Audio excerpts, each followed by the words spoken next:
네, 오늘 우리가 함께 살펴본 말씀은 학개의 1장 말씀인데요. 함께 같이 말씀 듣도록 하겠습니다. 1장. 다리오 왕 제2년 여섯째 달 곧 그 달 초하루에 여호와의 말씀이 선지자 학개로 말미암아 스알디엘의 아들 유다 총독 스룹바벨과 여호사닥의 아들 대제사장 여호수아에게 임하니라. 이르시되 만군의 여호와가 이같이 말하여 이르노라. 이 백성이 말하기를 여호와의 전을 건축할 시기가 이르지 아니하였다 하느니라. 여호와의 말씀이 선지자 학개에게 임하여 이르시되 이 성전이 황폐하였거늘 너희가 이때에 판벽한 집에 거주하는 것이 옳으냐.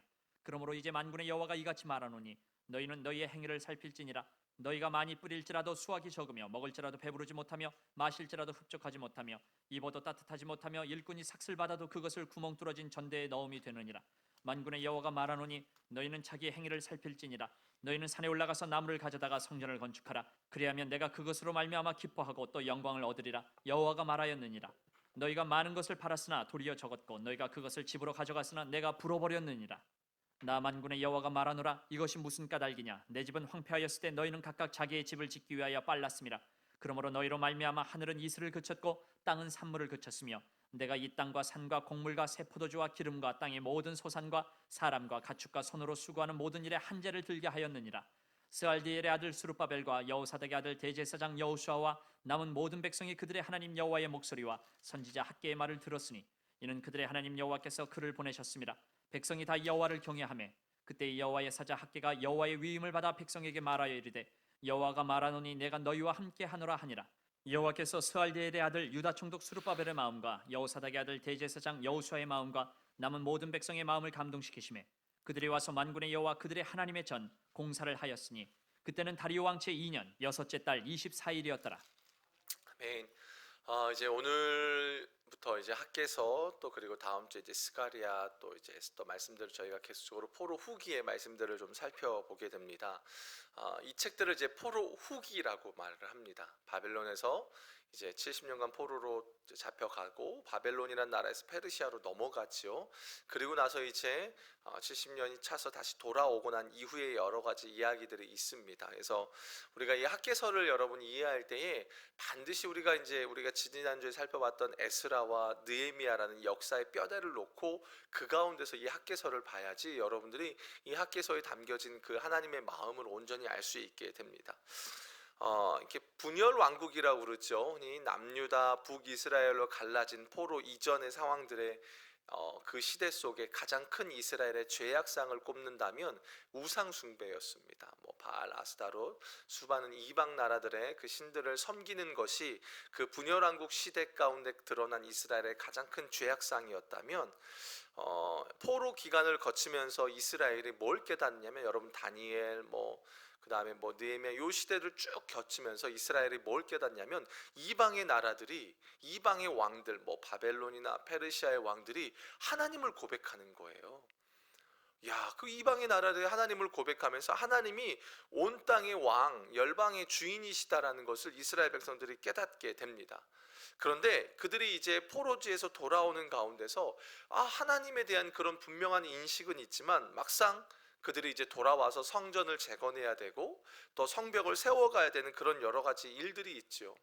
그런 사명들을 감당해야 되지만 여전히 이스라엘이 처한 상황 자체가 어떠냐면 이제 포로지에서 돌아와서 황폐해진 이스라엘로 돌아온 거잖아요. 그러니까 어떨까요?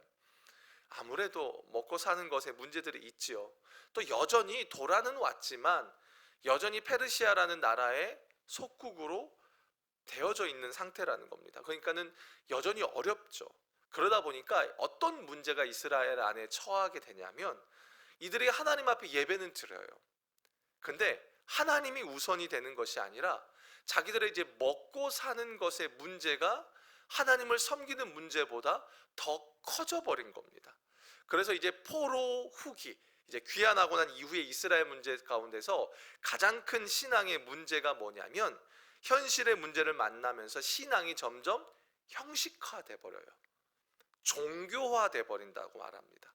그게 이스라엘 백성들의 포로 후기에 나타나는 죄악상이라는 겁니다. 그러니까 신앙이 어떻게 보면 오늘날 우리들의 모습과도 좀 많이 비슷한 면이 있죠. 그리고 그 면이 신약 시대로도 또 많이 넘어가서 이제 바리새인과 사두개인들에 대한 이야기들로도 나오게 되어져요. 그 흐름이 쭉 이어진단 말이죠. 그러니까 어떻게 보면은 하나님 그분을 알고 있다고 하지만 당장 눈앞에 보여지는 현실의 문제와 이제 맞닥뜨려지는 거예요. 사명이냐, 현실이냐, 이런 문제. 어떻게 보면 그 현실에는 먹고 사는 문제뿐만 아니라 우리 인생의 고난과 여러 숱한 것들이 같이 결부되어져 있겠죠. 그런 시대 속에 하나님이 오늘 말씀에 보면은 이 나이 많이 학자들마다 좀 다르긴 하지만 80세 정도 되었다라고 이야기하는 분들도 있어요. 그 학계 선지자를 보내셔서 그 다음 주에는 우리가 살펴보는 젊은 스가랴 선지자를 보내셔서 하나님이 어떻게 하냐면 그들을 부르신 사명에 대한 것을 다시 회복시켜 가시는 그런 과정 속에 있다라는 겁니다. 학계 선지자와 스가랴 선지자는 약 2개월 정도의 텀을 두고 이제 기간을 두고 말씀을 전하게 됩니다. 학계 선지자가 먼저 말씀을 전하고 스가랴 선지자가 이어서 말씀을 전하거든요. 자, 두 분 다 목적은 성전의 재건을 독려하고 있지만 이렇게 말씀을 전하시는 스타일 자체가 두 분이 완전히 다릅니다. 자, 일단 학계 선지자는 1차 포로 귀환 때 예루살렘으로 귀환합니다. 그래서 오늘 본문의 배경은 뭐냐면 여러분 에스라서 4장 기억나시죠? 그때도 제가 이 말씀을 전했던 것 같은데 에스라서 4장에 딱 보게 되면 다리오 왕 때 성전 건축이 중단이 됩니다. 아닥사스다 왕 때 공사가 그쳐지고 무려 16년이라는 시간이 흘러서 다리오 왕 때까지 성전 건축이 중단이 돼요. 그리고 그래서 여러분 성경을 읽을 때 학개서 4장 딱 읽으시고 에스라 4장을 읽으시고 학개서로 딱 넘어오면요 이 시간의 흐름에 따라서 여러분 성경 통독을 하실 수가 있게 됩니다. 자, 오늘 본문 1절에 보게 되면 다리오 왕 제2년 여섯째 달 곧 그 달 초하루에 여호와의 말씀이 선지자 학개로 말미암아 스알디엘 아들 유다 총독 스룹바벨과 여호사닥의 아들 대제사장 여호수아에게 임하니라 라고 말합니다. 그러니까 학계 선지자가 요때 이제 사명을 받은 거예요.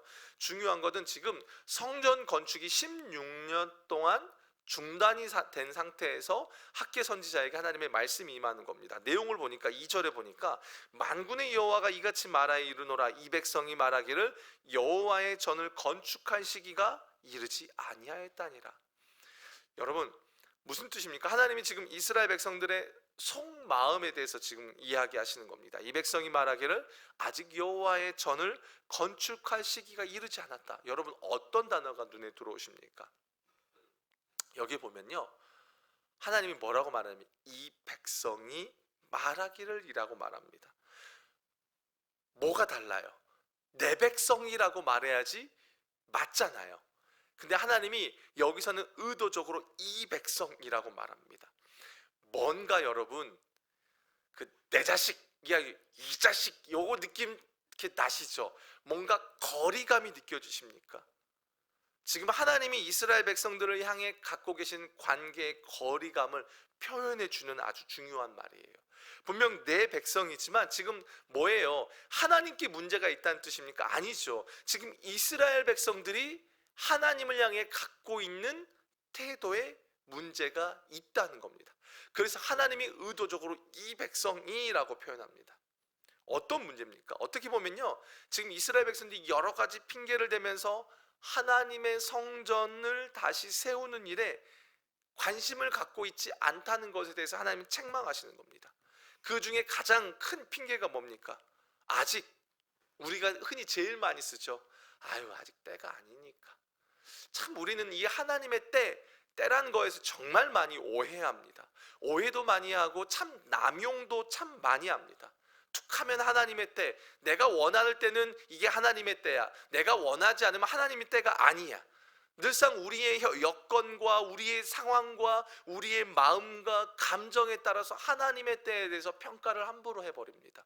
너무 쉬워버립니다. 요즘에 이게 너무 쉽게 남발되는 것 같아요. 지금 이스라엘 백성들이 하는 게 뭐예요? 아니라는 겁니다. 자기들의 입장에는 아니라는 겁니다. 여러분 때는 누가 정합니까? 우리가 정하는 게 아닙니다. 우리는요 그 때를 지나고 나서 이게 하나님의 때였구나라는 걸 깨닫는 존재입니다. 정하는 거는 우리 몫이 아닙니다. 모릅니다. 그 누구도. 어떻게 우리가 하나님의 시간에서 하나님의 때를 우리가 함부로 판단할 수 있습니까? 못합니다. 우리는 살아가서 지나가다 보니까 이것이 하나님의 때지라는 것을 우리는 깨달아가는 존재죠. 모르는 겁니다. 근데 그들은 이야기하는 거 아니라는 겁니다. 근데 결국에는 하나님이 이 학개 선지자를 통해서 이야기하시는 게 뭐예요? 문제가 뭐예요? 그들은 때에 대해서 이야기했어요. 아니에요. 지금은 우리는 때가 아닙니다라고 말했지만 하나님 정작 뭘 건드리냐면 너희의 마음의 문제야. 너희의 태도의 문제야. 라고 이야기하는 겁니다. 그것 때문에 16년 동안 중단이 됐어 라고 말합니다. 물론 그런 것도 있죠. 겉으로 볼 때에 다리오 왕의 조서가 내려오지 않으니까 그들의 입장에서는 어때요? 충분히 그럴듯한 이유가 되기도 합니다. 중요한 건 뭐예요? 이들은 이미요 뭘 깨달은 자들이에요. 아까 제가 말씀을 드렸어요. 바벨론 포로기에서 돌아오면서 뭘 깨달았어요? 이스라엘 백성들은 하나님이 온 열방의 주인이다라는 걸 그들이 깨달은 거예요. 생각해 보십시오. 페르시아의 왕, 자기들을 지배하는 왕이요 자기들이 믿는 하나님을 인정해 버리잖아요. 깨달았다라는 겁니다. 그리고 그 먼 곳에서 그 하나님을 경험하고 이곳으로 예루살렘으로 돌아온 거예요. 그 말은 뭡니까? 지금 때를 논하고 있는 이것은 그들에게 엄연한 핑계에 불과하다라는 겁니다. 그 사실 그들이 하는 아직 여호와의 전을 건축할 시기가 이르지 않았다. 우리도 많이 쓰는 표현이죠. 그런 우리에게 지금 뭐라고 말합니까? 학개 선지자가 3절에서 5절에 보겠습니다. 여호와의 말씀이 선지자 학개에게 임하여 이르시되 이 성전이 황폐하였거늘 너희가 이때에 판벽한 집에 거주하는 것이 옳으냐? 그러므로 이제 만군의 여호와가 이같이 말하노니 너희는 너희의 행위를 살필지어라. 너희가 이때에, 그렇죠? 그들이 때에 대한 이야기를 하니까 학개 선지자도 때에 대한 이야기를 합니다. 그러나 동시에 그 중심에 대한 부분을 이야기합니다. 너희의 행위를 살펴라. 여기서 말하는 판벽한 집은 좋은 집인 거예요. 하나님의 성전은 터전만 딱 세워두고는 더 이상 진척되지 않는 가운데 너희는 좋은 집에 살고 있냐? 또 이걸 여러분 또 그렇게 오해하시면 안 돼요. 성도들은 뭐 살면 안 되고 뭘 살면 안 되고 그걸 말하는 게 아닙니다. 하나님이 지금 이스라엘 백성들 안에 속에 담겨진 그들의 틀어진 그 마음을 꼭 집어서 지금 이야기하는 겁니다. 너희가 지금 이야기하는 것 때가 아니라고 말하지만 너희는 지금 너희들의 스스로의 삶을 챙기는데 더 빠른 거 아니니? 라고 말하는 겁니다. 물론 이스라엘 안에요 어려움이 없었던 건 아니죠. 하나님의 성전은 이렇게 딱 멈춰진 상태잖아요. 그들이 지금 예루살렘으로 돌아오고 난 이후에 연고도 없고 터전도 없고 모든 게 황폐한 상황에서 성전을 먼저 건축해 간다는 것은 여러분 쉬운 일은 아닙니다. 쉬운 일은 아닙니다. 결코 쉬운 것이 아닙니다. 굉장히 어려운 겁니다. 그런데 그들은 각오하고 온 자들입니다. 1차 포로 귀환, 여러분 에스라에 나오는 그 명단 아시죠? 그 귀하고 귀한 명단. 그들은 결단하고 온 자들입니다. 분명한 사명과 목적이 있어서 그들이 나온 자들이라는 겁니다. 그런데 어떻습니까? 당장 문제가 있으니까 거기에서 그들의 마음과 태도가 사명을 놓쳐버리고 당장 눈앞에 놓여진 현실에 먼저 우선순위가 빼앗겨졌다는 겁니다. 그래서 하나님께서 학개 선지자를 통해서 뭘 이야기하십니까? 너희들의 행동을 살펴라. 여호와의 때가 되지 않았다고? 성전을 건축할 때가 되지 않았다고? 그렇게 이야기하기 전에 먼저 너희들의 삶을 봐라. 참 잘 안 돼요. 예수 믿는 자들이 가장 먼저 점검해야 될 건 뭐냐면 늘 그 하나님이 주신 사명 앞에서 내 삶을 점검하는 겁니다. 난 지금 어떻게 걸어가고 있는가? 그러니까 목사로 가장 힘든 거지만 가장 감사한 것 중에 하나가 제 삶을 먼저 점검해 볼 수밖에 없습니다. 나의 행위가 지금 어떠한가? 내가 이 길을 걸어간다고 하는데 내가 지금은 하나님이 주신 사명보다 내 욕심과 내 어떠함, 내 이기적인 것이 더 앞선 것이 아닐까를 늘상 점검하게 되는 겁니다. 근데 동일하게 이야기하는 겁니다. 너희의 행동을 살펴라. 7절에 나오죠. 만군의 여호와가 말하는 너희는 너희 각 자기의 행위를 살필지어다. 9절에도 내 집은 황폐하였을 때 너희는 각각 자기의 집을 짓기 위해 빨랐습니다. 그 앞에 내용들이 뭡니까? 그들이 행한 것들이에요. 너희가 많이 뿌릴지라도 수확이 적을 것이며 많이 뿌렸다는 거예요. 그렇죠? 많은 것을 얻기를 바랬으나 그렇지 않을 거다라는 거예요. 너희들의 삶의 결과가 어떠하냐라는 겁니다. 하나님이요 들춰내시는 겁니다. 어떻게 보면 숨기고 싶은 그들의 마음이었던 것 같아요. 하나님의 때라는 이름을 드러내면서 숨기고 싶었던 건지도 모르겠어요. 그런데 하나님이 말씀하시는 거예요. 그걸 건드려내시는 겁니다. 진짜 문제가 뭐니? 때? 너희는 늘상 때를 이야기하지만 아니, 너희들의 마음과 행위가 문제다라는 겁니다. 여러분의 행위는요, 마음의 결과물이에요. 마음의 태도가 우리의 삶의 행동으로 나타나는 것입니다. 지금의 행위가 그렇다라는 것은 그들의 마음이 이미 틀어졌다라는 거예요. 뭐에 더 빨리 반응하느냐, 그걸 보면 알 수 있다라는 겁니다. 부르심이 없는 거죠. 나이가 80이 다 된 이 노년의 학계 선지자가 이걸 말할 때 어떻게 얘기했을까요? 저는 지금 젊으니까 이렇게 나이가 많으신 분들 앞에서 함부로 이렇게 호통을 칠 수는 없겠지만, 이 노년에 나이가 많으신 80이 다 되신 분이 오셔서 이 말씀을 전하실 때 그 마음이 어떠했을까요? 이미 이 학계 선지자는 하나님의 영광을 맛본 자입니다. 하나님의 영광을 맛본 자가 지금 2장에 가보면 그 이야기가 나와요. 지금 이야기하는 겁니다. 어떻습니까? 근데 학계 선지자가 지금 호통을 치는 것만으로 끝나는 것이 아니라 지금 그 이후에 다시 그들을 격려합니다. 13, 14절을 보겠습니다. 그때 여호와의 사자 학계가 여호와의 위임을 받아 백성에게 말하여 이르되 여호와가 말하노니 내가 너희와 함께 하노라 하니라. 여호와께서 스알데알의 아들 유다 총독 스룹바벨의 마음과 요사닥의 아들 대제사장 여호수아의 마음과 남은 모든 백성의 마음을 감동시키매 그들이 와서 만군의 여호와 그들의 하나님의 전 공사를 하였으니. 말씀하시죠. 내가 너희와 함께 하노라. 다시 말씀하시면서 뭐라고 말합니까? 이제 마음에 감동시키고 결국 그들이 하나님의 전 공사를 다시 시작합니다. 자, 여러분 질문 하나 드리겠습니다. 지금 이들이 성전 공사를 다시 시작하죠. 그렇죠? 13절에 보면 14절에 보면 시작을 합니다. 근데 지금 이 상황에서 왕의 조소가 내려왔습니까? 안 내려왔습니까? 내려오지 않았어요. 왕의 조서가 왔어요. 왕의 조서를 확인하고 건축을 시작한 게 아니에요.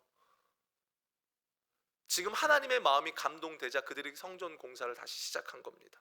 그 말은 뭐예요? 지금 이들이 내는 게 뭐예요? 핑계가 뭐예요? 때를 이야기하죠. 때를 이야기하면서 왕의 조서도 내려오지 않았고 라고 말하는 건데, 결국은 때, 왕의 조서, 환경적인 것이 그들의 장애 요소가 아니었다는 겁니다.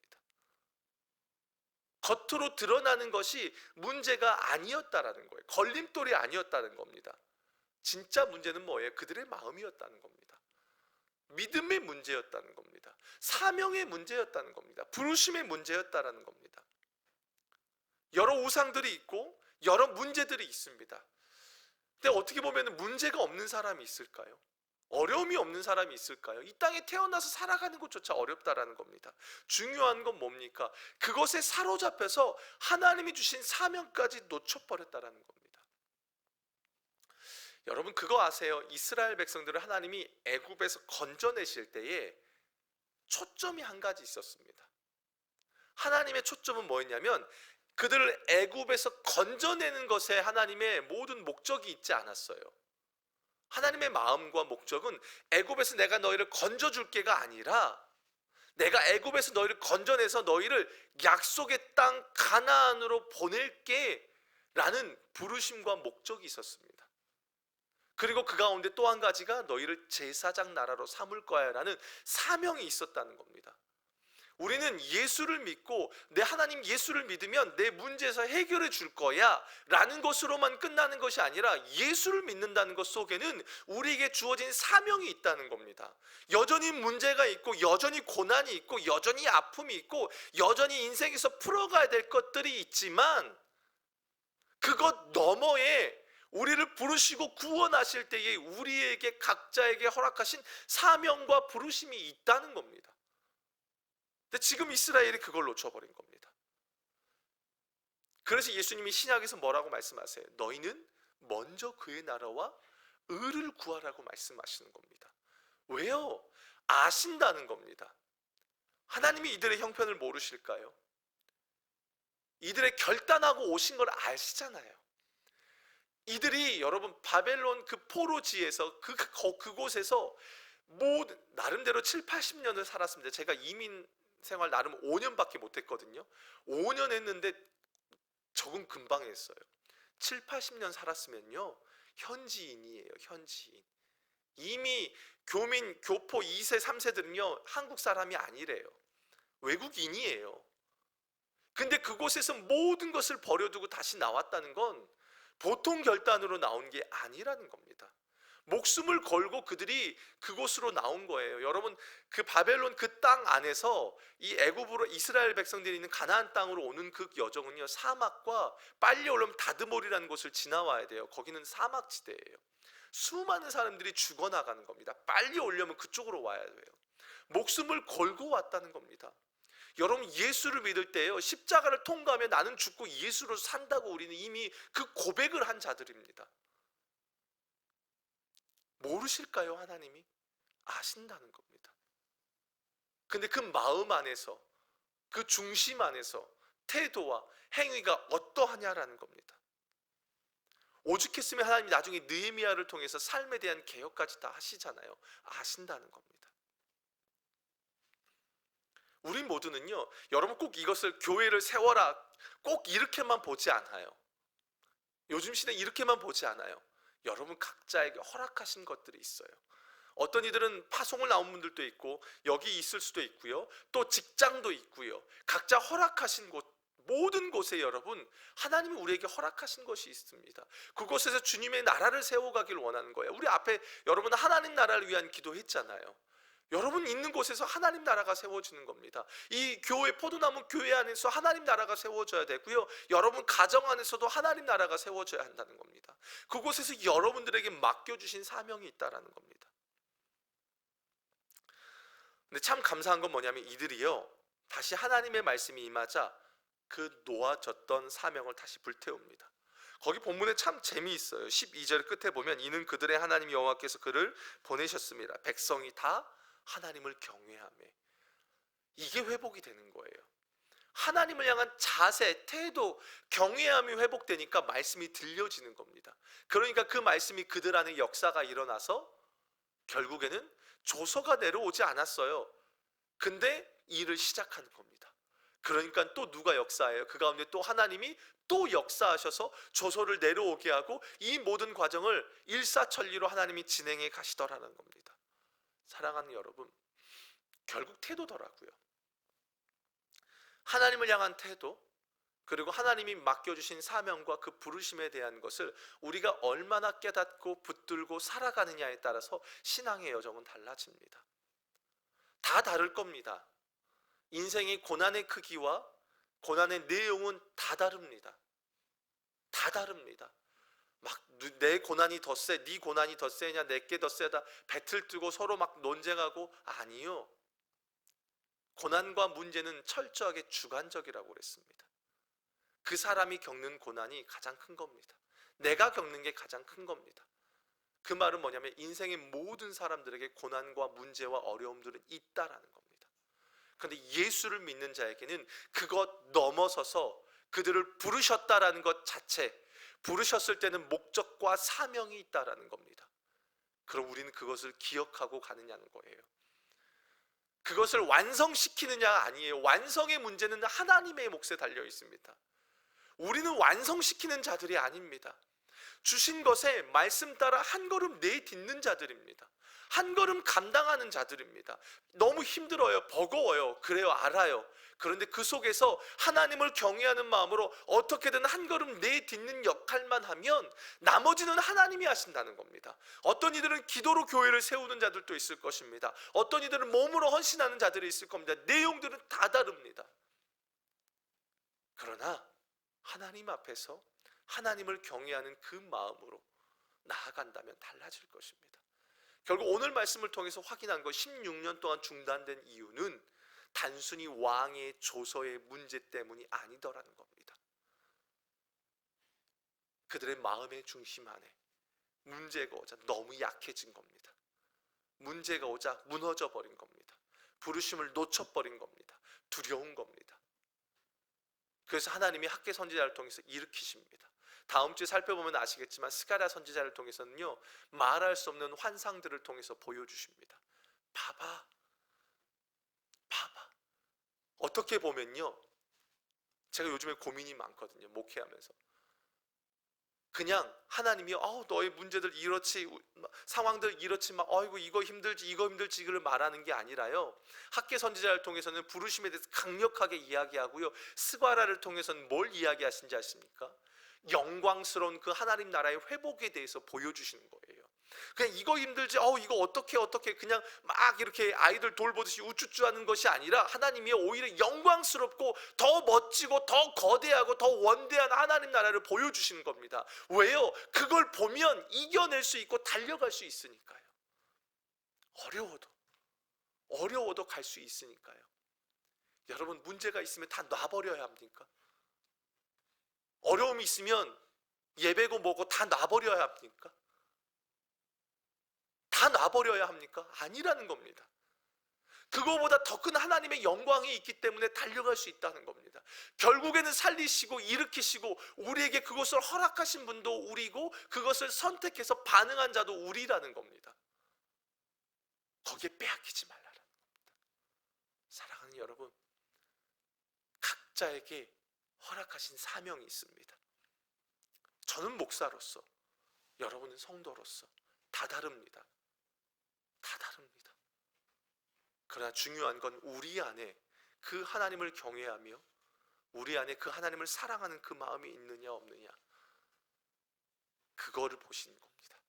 그것이 우리의 삶의 행위로 나타나기 때문입니다. 우리 함께 같이 기도하며 이 시간 나아가길 원합니다.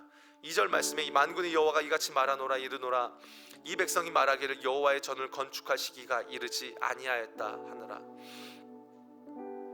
때는 누구에게 있습니까? 하나님께 있습니다. 우리는 때를 결정하지 않습니다. 우리는 살아내는 겁니다. 그러면 그것이 하나님의 때였구나라는 걸 우리는 깨닫고 고백하는 겁니다. 우리는 사명 따라가는 존재들입니다. 이 시간 같이 기도했으면 좋겠습니다. 하나님, 나의 인생이 먼저 그의 나라와 의를 구하는 자가 되게 해주십시오.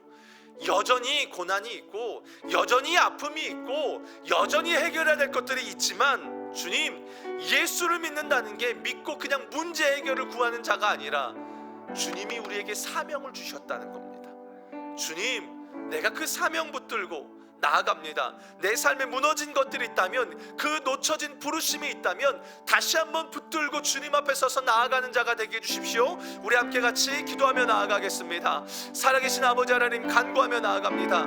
우리가 예수를 믿는다는 것은 단순히 죄산받고 구원받는 쪽으로 가는 것이 아니라, 주님, 우리가 주님이 우리에게 맡겨주신 사명이 있다라는 겁니다. 하나님 아버지, 우리가 그것을 기억하길 원합니다.